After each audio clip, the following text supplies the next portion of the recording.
하나님의 은혜와 사랑이 여러분들의 삶에 가득 넘쳐나서 여러분들의 마음도 몸도 건강하시고 평안하시고 행복하시기를 주님의 이름으로 축원합니다. 지난주일 설교 영상에 댓글이 하나 달렸는데 내용이 사람들의 사랑은 절대 없다. 사람들의 사랑은 위선이다. 진짜 사랑은 예수님이시다. 라는 댓글이 달렸습니다. 정말 사랑의 크기, 깊이, 무게의 기준을 예수님께만 둔다면 그 누구의 사랑과 어떤 사랑도 다 기준 미달입니다. 진정한 사랑이 될 수 없죠. 그래서 사람들의 사랑은 흉내내기일 뿐 진정한 참 사랑이 아니다라고 댓글을 다루셨습니다. 저는 맞다고 했습니다. 맞는 말이니까요. 그리고 이어서 답을 했습니다. 참 사랑은 예수님 뿐입니다. 그런데 흉내라도 내지 않으면 세상은 더 차갑고 어두워질 것입니다. 그래서 흉내조차라도 내려고 발버둥 치는 노력이 있기에 그나마 지금이 있고 주님이 기특하게 바라보시지 않을까 싶습니다. 제가 어린 7살 때 강아지가 물에 뜨는 것을 보고 흉내내다가 제가 무리해서 헤엄을 치게 되었습니다. 흉내라도 내는 사랑이 아무 효과가 없진 않으리라 믿습니다. 이렇게 답글을 달았습니다. 그나마 흉내내기 사랑의 수고를 통해 사람들은 사랑이 어떤 건지 또 어떤 방향과 또 어떤 모습인지 알 수가 있었을 것입니다. 예수님께 우리는 한없이 작은 어린아이일 뿐입니다. 우리가 어린아이를 볼 때 나름 어른 흉내를 내는 아이가 얼마나 귀엽게 보일 때가 있습니까? 그렇듯 하나님이 계속해서 기다려주시고 또 도와주시는 것이 이 귀엽고도 기특함 때문이 아닐까 싶습니다. 이 귀엽고 기특한 모습이 흉내내는 사랑에 있지 않을까 생각합니다. 그리고 그 흉내내기 사랑이 어느 날 예수님 사랑에 가까워져 있지 않으리란 법이 있을까요? 그래서 제가 어릴 때 강아지 헤엄치는 것을 흉내내다가 물에 뜨고 헤엄치는 법을 알게 됐다라고 답을 한 것입니다. 진심을 담은 흉내내는 사랑도 사랑입니다. 사랑의 크기와 깊이와 무게를 어찌 미약한 인간이 평가할 수 있겠습니까? 우리는 그저 예수님을 모델로 삼고 흉내낼 뿐입니다. 그런데도 칭찬받고 인정받는 것입니다. 바보 의사나 바보 목사처럼 말입니다. 아름다운 삶을 살아가기 위해 예수님을 모델로 삼고 예수님을 닮아가고자 하면 너무 기준이 높아 보여서 포기하고자 하는 생각이 들 수도 있습니다. 그래도 분명한 사실은 아름다운 사람의 기준이 예수님밖에 없다라는 사실입니다. 그래서 기준을 예수님께 맞춰서 노력을 해야 합니다. 예수님이 되라라는 소리가 아닙니다. 어느 정도 닮아가려고 노력하다 보면 그래서 흉내내기식 밖에 안 된다 하더라도 더욱 노력하면 세상에서 볼 때는 흉내내는 우리가 아름다운 사람으로 아름다운 사랑을 가진 사람으로 보일 것입니다. 우리가 학교에서 시험 보고 점수를 맞으면 100점만 잘한다라고 칭찬받는 것이 아니라 90점도 또는 80점도 잘한다라는 소리를 듣는 것처럼 예수님을 닮아가라는 것은 100% 예수님이 되라는 것이 아니고 좀 많이 가깝게 잘 닮아가라라는 소리입니다. 그렇기 때문에 절대 포기하지 마시기 바랍니다. 예수님이 아름다운 삶의 모델이신 이유는 바로 진정한 참 사랑이시기 때문입니다. 그렇다면 참 사랑이신 예수 그리스도가 제일 크게 많이 사랑한 대상은 누구일까요? 1번 가족, 2번 이스라엘, 3번 인류, 4번 하나님. 네, 정답은 4번 하나님입니다. 예수님을 닮은 대표적인 인물이 구약에서 이삭과 요셉이었습니다. 그들이 최고로 사랑한 분도 하나님입니다. 이삭과 야곱과 또 요셉의 믿음은 어디에서 기인합니까? 믿음의 아버지로 불리는 아브라함에게서 기인합니다. 아브라함이 가장 크게 사랑한 분은 누구입니까? 역시 하나님이십니다. 하나님. 하나뿐인 아들도 번제로 바치라 하면 바칠 정도로 하나님을 사랑했습니다. 그러므로 아브라함의 믿음은 하나님 사랑에 근거한 믿음입니다. 사랑하면 그 대상만 바라보게 되고 또 그 대상만 바라보면서 닮는다라고 했습니다. 예수님이 하나님을 그렇게 많이 사랑하니까 사랑의 주님이 될 수가 있었던 것입니다. 아브라함의 믿음 사랑은 하나님을 사랑해서 하나님께 배운 사랑입니다. 이삭도 야곱도 요셉도 다윗도 하나님을 사랑했고 하나님을 닮았고 하나님의 사랑을 배웠습니다.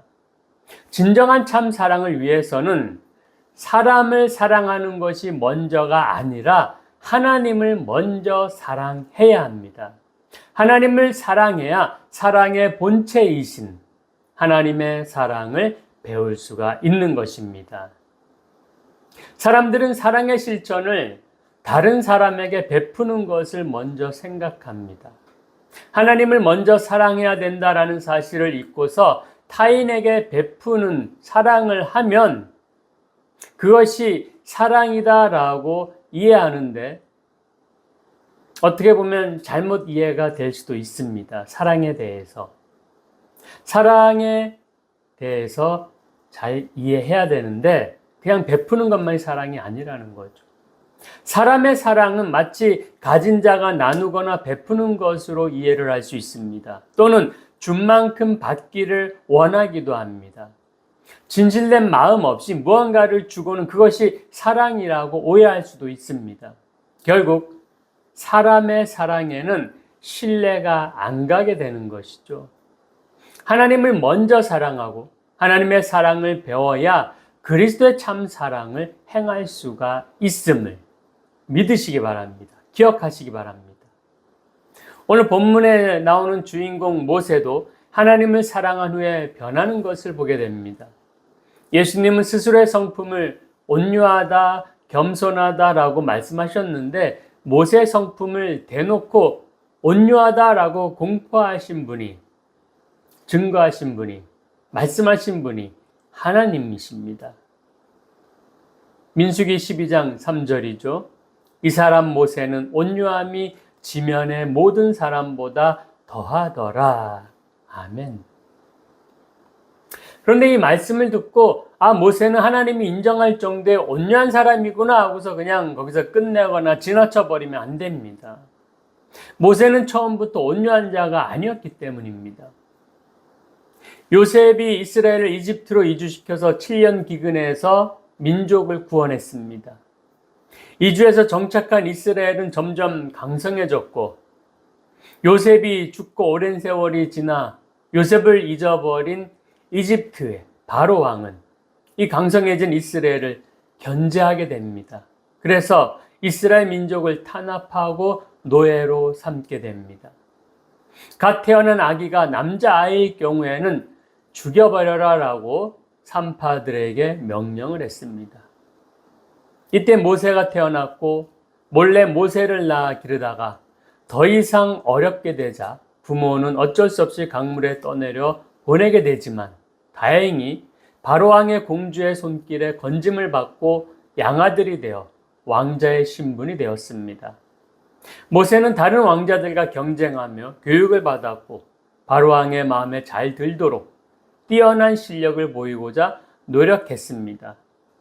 친어머님을 숨긴 유모가 양육을 해서 자신이 이스라엘의 혈통임을 알게 되었고 이스라엘 동족을 때리는 이집트의 병사를 보고서 화를 참지 못해 그만 살인을 저지르게 되었습니다. 모세는 온유하기보다는 감성적인 표출이 강한 성격이었습니다. 출애굽을 해서 이스라엘 백성들을 이끌 때에는 어리석은 백성들의 태도에 분을 사귀지 못해서 백성들에게 화를 막 내기도 했습니다. 하나님, 왜 이런 사람들을 제가 책임지라고 했습니까? 라고 할 정도로 그는 막 욱하는 그러한 사람이었습니다. 심지어 하나님이 직접 새겨주신 십계명 돌판도 집어던져서 산산이 부서져 버리게 했습니다. 한마디로 욱하는 성격이었지만 온유한 성격은 아니었습니다. 어떤 면에서는 충분히 이해가 됩니다. 60만 명이나 넘는 이스라엘 백성들을 이끌고 그 척박한 광야를 헤매는 지도자, 이 지도자 역할이라면 하루하루가 스트레스고 평온하게 무리를 이끌어갈 수는 없었을 것입니다.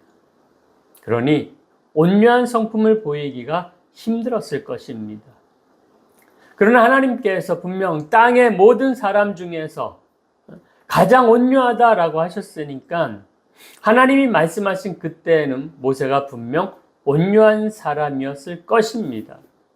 욱하고 참지 못하고 다혈질적인 사람이 온유한 사람으로 변했다라는 것으로 이해할 수가 있습니다. 성격이 변했다는 거죠.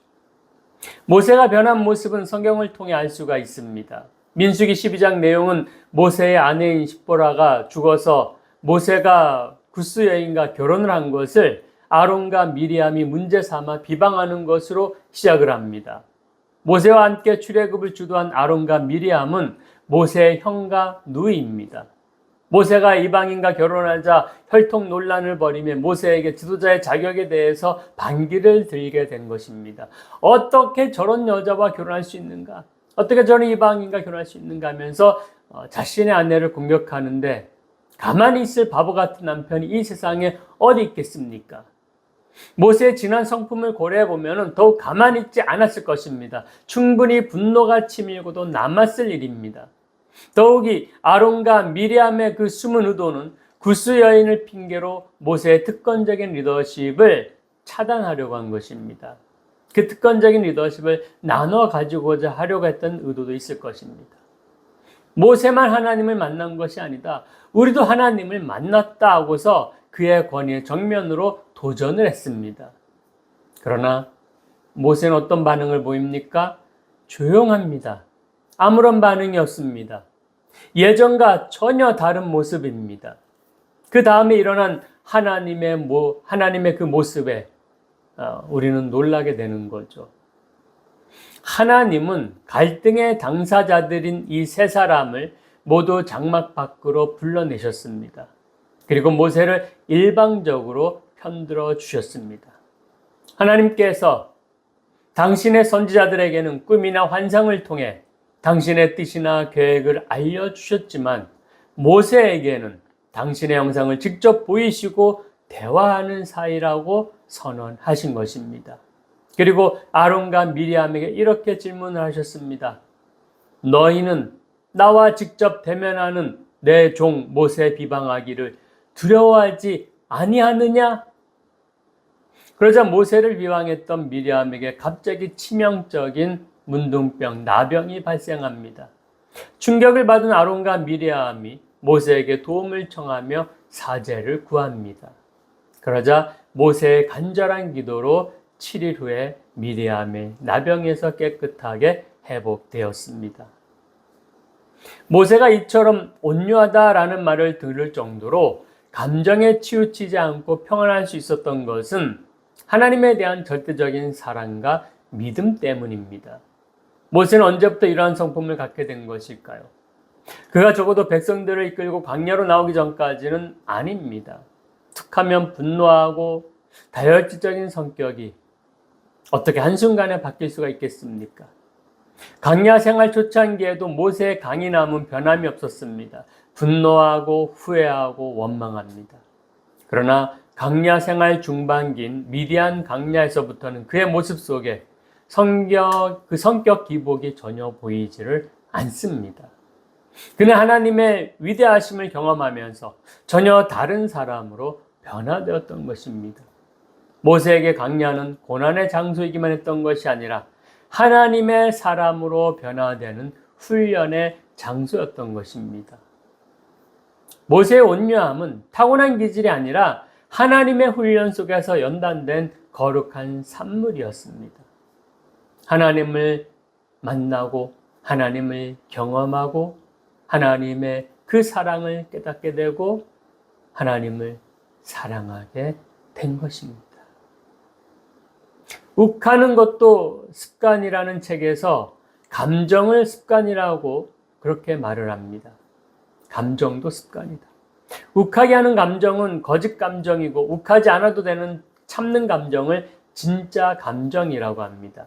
이 거짓 감정은 습관이 되면 체면력이 있어서 욱하는 거짓 감정을 진짜처럼 여긴다는 것입니다. 결국 습관이 된 욱하는 감정은 눈덩이처럼 커져서 걷잡을 수 없게 됩니다. 그래서 저자는 이렇게 말을 합니다. 차가운 눈사람을 녹일 수 있는 것은 따뜻한 햇빛이다. 자주 생각하는 단어나 감정도 이와 똑같다. 눈사람처럼 커진 감정을 햇볕처럼 따뜻하게 바라보는 것이다. 걷잡을 수 없는 감정을 작게 만들고 사라지게 하는 비밀 무기다. 욱하게 하는 이 감정을 따뜻한 시선으로 조용히 바라보는 훈련이 필요하다는 것입니다. 욱하게 만드는 그런 감정들이 눈사람처럼 커질 때 녹일 수 있는 것은 따뜻한 햇빛이다라는 말이 참 마음에 와닿습니다. 이 모세의 욱하는 혈기 왕성한 성격은 하나님이라는 햇빛을 통해서 녹아져 버린 것입니다. 그래서 화를 많이 내는 사람일수록 어린 시절에 사랑받지 못한 것이 이유가 되기도 하기 때문에 이들은 자기 자신을 많이 사랑해 주어야 합니다. 특별히 말로 나는 사랑스러운 존재야. 나는 사랑스러운 존재야. 나는 훌륭해. 나는 사랑받기 충분해. 또는 가족에게 사랑해. 당신밖에 없어. 미안해. 당신이 제일 아름다워. 칭찬도 해줘야 됩니다. 이집트에 잘 나가던 왕자에서 도망자로 강야에서 양이나 치던 이 모세는 하나님을 만나면서 모든 것이 변하기 시작을 했습니다. 모세가 80세 되던 해에 하나님은 꺼지지 않는 떨기나무 불꽃 가운데서 모세에게 나타나십니다. 그리고 모세에게 거룩한 곳이니 신발을 벗고 엎드리게 하십니다. 온유라는 말에는 겸손이란 뜻을 포함하는데 대답이라는 뜻과 비천하다라는 뜻이 있습니다. 이것은 무슨 뜻입니까? 종의 자세를 뜻합니다. 온유는 종의 자세입니다. 자신을 비천히 여겨 엎드리는 것입니다. 하나님은 모세를 만나는 시작부터 온유함을 훈련시키신 것입니다. 이렇게 엎드린 모세에게 하나님은 백성들을 구원해 내라고 명령하시지만 놀랍게도 모세는 5번씩이나 변명을 하고 거부를 하게 됩니다. 이 정도면 하나님께서 화를 내실 만도 하신데 너 없으면 딴 사람 없냐? 그럴 만도 하신데 하나님께서는 계속해서 그가 변명할 때마다 인내하시고 용기를 북돋아 줍니다. 인내와 격려하는 성품도 바로 온유의 성품입니다. 하나님이 온유가 무엇인지를 가르쳐 주시는 것입니다. 그때부터 모세는 비천한 자신을 만나주고 사명을 주신 하나님이 얼마나 좋았을까요? 하나님을 신뢰하고 하나님을 사랑하기 시작을 했고 하나님의 말씀에 목숨을 걸고 믿었던 것입니다. 온유는 하나님의 감정입니다. 하나님을 만나시기 바랍니다. 하나님을 사랑하시기 바랍니다. 그래서 신명기에서 마음에 새기고 가르치고 눈에 보이는 것마다 적어놓고 항상 가지고 다니라는 말씀이 바로 하나님 사랑입니다. 너는 마음을 다하고 뜻을 다하고 힘을 다하여 내 하나님 여호와를 사랑하라. 아멘. 하나님을 떠나지 않고 동행하고자 애쓰며 기억하는 것 자체가 하나님을 사랑하는 것입니다. 이 말씀 반드시 지켜야 할 율법이 아니라 하나님을 사랑하는 것이 얼마나 중요한지를 알려주는 것입니다. 요한복음 15장 5절처럼 내 안에 주님이 거하시고 주님 안에 내가 거하는 것입니다. 당연히 내 말과 행동이 주님처럼 변하는 것입니다. 주님처럼 닮아가는 것이죠. 욱하는 성격이 온유한 사람으로 변화될 수밖에 없습니다. 오늘도 내가 변화되지 못하는 것은 내가 하나님을 온전히 사랑하지 못하고 있음을, 그래서 아직도 내가 변하지 못하는 것을, 내 성격이 변하지 못하는 것을 깨달으시기 바랍니다. 내가 하나님을 온전히 사랑하지 못하고 있구나. 그래서 내가 변하지 않는구나. 왜 아직도 하나님을 온전히 사랑하지 못하고 나는 변화되지 않습니까? 아론과 미리암은 온유하지 못했고 그 중심에는 내가 있었습니다. 나라는 존재는 원하는 것을 얻어야 하고 명성, 인정, 권력, 돈 등을 소유해야 한다고 속삭입니다. 그래서 그것을 얻기 위한 수단과 방법을 가리지 않고 시기, 질투, 다툼, 배신으로 나타나고 맙니다.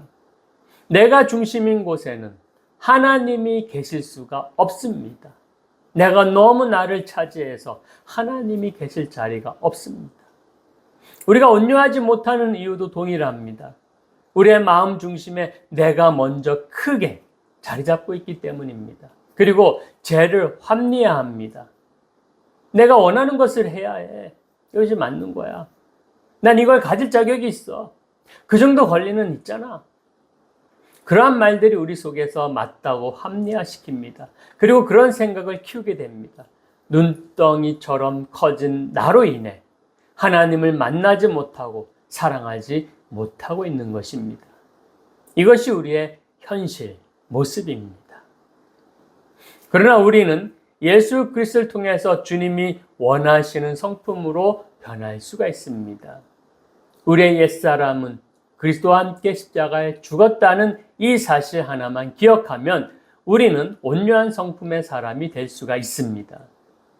이제는 내가 사는 것이 아니라 내 안에 그리스도께서 사시기 때문입니다. 우리는 흉내내기식에 그치고 마는 사랑을 할 수밖에 없겠지만 내 안에 그리스도가 사시게 되는 그때는 정말 진정한 참사랑을 할 수 있지 않을까요? 나는 소중한 존재이고 나는 소중한 존재이고 아름다운 인생을 살기 마땅한 사람이지만 하나님보다 나를 더 사랑하고 이웃보다 나를 더 사랑하는 나는 결코 아름다울 수가 없습니다. 집착과 사랑은 다릅니다. 혈기왕성하여 욱하는 성격을 가진 모세가 떨기나무에서 나의 집착을 바닥에 미천하게 내려놓았습니다. 왕자의 자리와 재수없게 살인자가 된 나의 집착을 고스란히 내려놓았습니다. 그리고 홀로 된 강야에서 하나님을 만나고 하나님만을 사랑할 때에 변화되었습니다. 아름다운 인생으로 변화되었습니다. 오늘 우리도 모세를 불타는 떨기나무로 인도하셨던 그 하나님의 사랑으로 우리를 인도해 주시기를 기도하시기 바랍니다.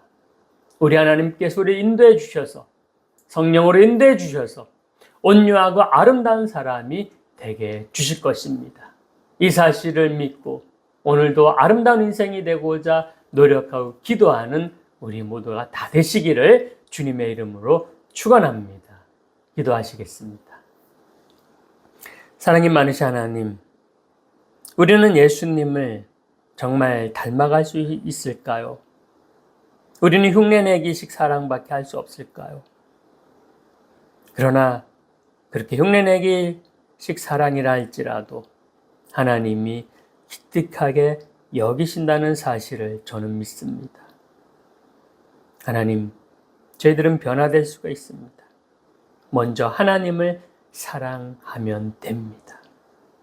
하나님을 먼저 사랑하고 하나님을 알아가고 하나님 말씀대로 살고자 노력할 때 우리는 변화됩니다. 모세가 변화되었고 아브라함이 변화되었고 이삭과 요셉이 변화되었고 다윗이 변화되었습니다. 하나님이 사랑하는 그 성격을, 그 모습을 갖게 되었습니다. 우리도 하나님을 먼저 사랑하고 내 안에 아집과 욕심, 주장을 버리고 오직 하나님 뜻대로, 하나님 말씀대로 살아가고자 애쓰고 노력하는 저희들 될 수 있도록 주님 도와주시옵소서. 흉내내기 시기지만 언젠가 더욱더 예수 그리스도를 가까이 닮아가는 저희들이 되어 있을 줄을 믿고 오늘도 기도하고 오늘도 노력하는 저희들 될 수 있도록 주님 축복하여 주시옵소서. 감사드리며 예수님 이름으로 기도드리옵나이다. 아멘.